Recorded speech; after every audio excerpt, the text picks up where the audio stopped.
Hello from a uncharacteristically sunny, bright, and warm London afternoon. So, last time I talked about why I am doing this work and why it matters for me in my career and pursuit of refugee work. And this time I wanted to talk about why I think refugee work matters in general for the state of the world as it is right now. So a few videos ago, I read a list that was a partial list of countries that were represented by the Friends Coming to the Day Center offered by the Jesuit Refugee Services.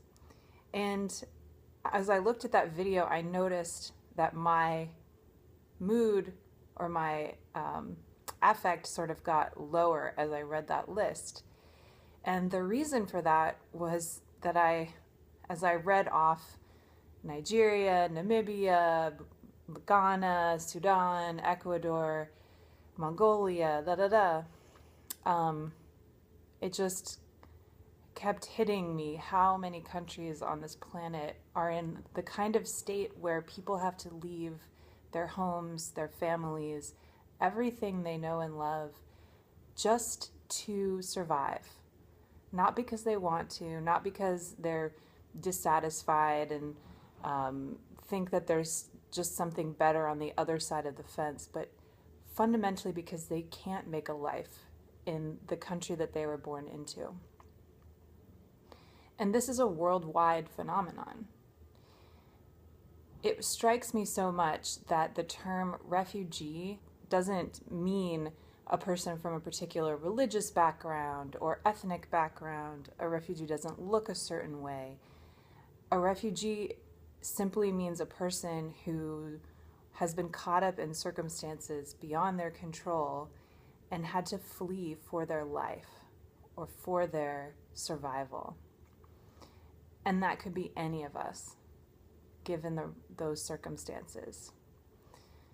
So it's maybe a scary exercise, but an important one to think, what would I want if one morning I woke up and my world was falling apart and I couldn't turn to my government to protect me, and my house was gone up in flames, and I was afraid for the well-being of my body and those of my loved ones. And I had to run. And I had to cross a border. And I found myself in a place where I might not be able to speak the language, and I certainly don't know the customs. And I didn't have anything, any of what I thought that I could always rely on. What would I want?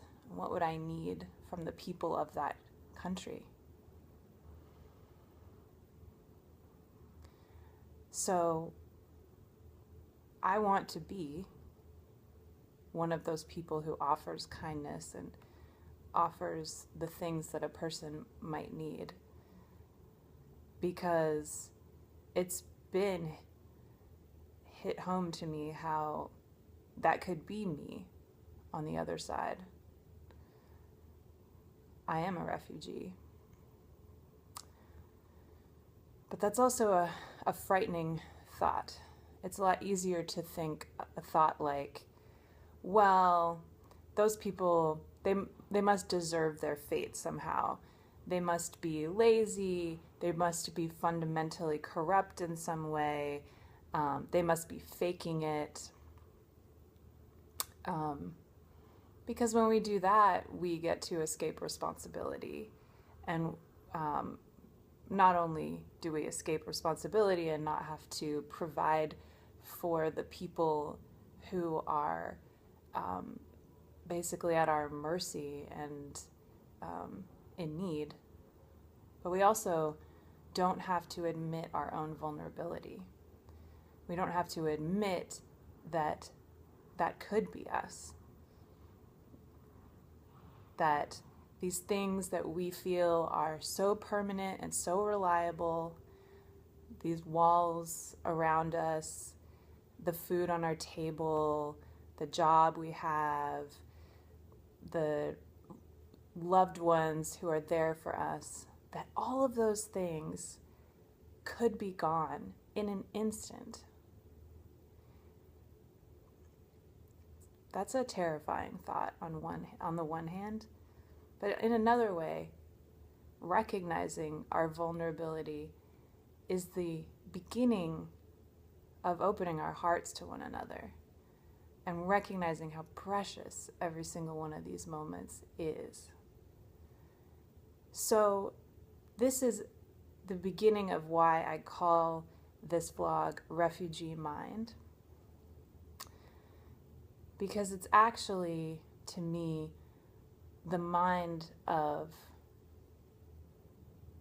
being present and the mind that does not take anything for granted, and the mind that exchanges self for other and understands that we all need each other in a way that is so profound and so undeniable.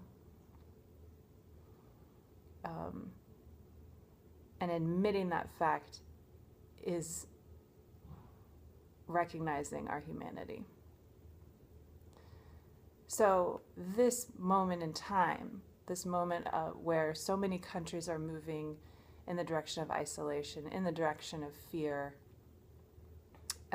in the direction of prejudice, this is the perfect time to extend welcome to those people who are physical refugees, because it's like a practice that we can do to open our hearts to our own vulnerability and our own exposure to impermanence, if you will. And that might be the way that we all make it as a species. I don't really think we're going to make it if we don't figure out how to open our hearts to one another. Our technology, our weapons, our ability to destroy is just too powerful at this point for us to not get ourselves together in that way. Okay, this video went a little bit longer, but I shared some things that I care and believe in, so I hope you'll forgive me. And I welcome your thoughts and comments, and I will see you next time when I will talk again, as I've promised several times, about who the Jesuits are and what their deal is, because it is pretty interesting. All right, I'm going to go back out and enjoy this beautiful weather before it disappears for who knows how long. And I hope you enjoy whatever weather is happening for you. Ta-ta for now. Oh no, I did it. The accent. Bye.